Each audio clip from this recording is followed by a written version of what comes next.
Fantastic Bowcraft here today. Now that we have the tang inletted and the breech plug inletted, what I'm going to be working on now is getting this lock plate fit into place. Now you can see that this mortise that was done at the shop doesn't fit the lock, or doesn't fit the lock plate. It's smaller than the lock plate, so I got to dig it out and make it so that the lock plate fits properly. The bolster is supposed to fit right up against the barrel, and you can see there's like a huge gap right there. So I need to mortise this out, carve it out, so the bolster of the lock can sit flush and tight against the barrel. So that's what we're going to be doing today. I've already started a little bit, but I'm going to go ahead and work on it, and when I get close to done, I'll turn the camera on and show you where we're at.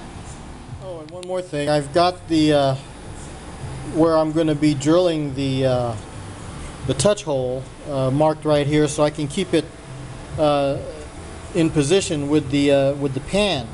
It's not going to go exactly right there. I just marked it so I would know just about where it's going to go.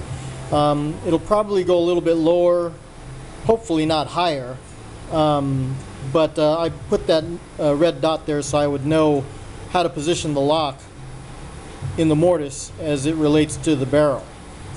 So again, when I get ready to when I get close to done, I'll turn the camera back on and show you where I'm at. Thanks. I've got the other side of this thing coated with inletting black, and as I remove it, you'll be able to see all the areas that are in black, all the wood I have to remove. Okay, so we're going to go ahead and take off all the black spots and then refit it again and see how we look.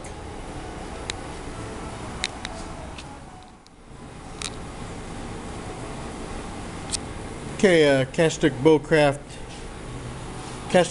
here. I've been working on this lock now, and it's just about there. There's still a slight little gap here, and I'm just going to continue on doing what I'm doing and get this bolster flush up against the barrel as best as I can. You can see here that there's still some black in some areas that represent the high spots, which are preventing this thing from sitting all the way down.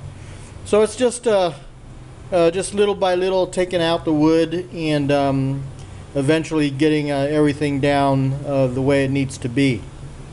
Okay, so I'm just going to go ahead and continue on with this, and I'll turn the camera back on when I'm close to done. Okay, so here we're back, and it looks like I'm pretty much done with inletting this lock plate. You can see it's flush up against the barrel here, and a piece of paper won't stick through there. Well, just a little bit maybe, but I'll try to get it a little bit closer if I can. But it looks like I'm pretty much done with the lock. Now I'll inlet all of the lock internals into the side plate here. One thing about this was this portion of the lock was already inletted, and it was really difficult trying to maintain this little shelf here, because everything had to be lowered back down or made lower or recessed into the mortise. But I still think it would have been easier if I just inletted the lock myself. I know I probably could have went a little bit faster without having to worry about messing something up. But anyway, for all intents and purposes, this lock looks like it's inletted. Not exactly the professional job, but this is only the second gun I've ever made, so there you go. I don't mind it at all.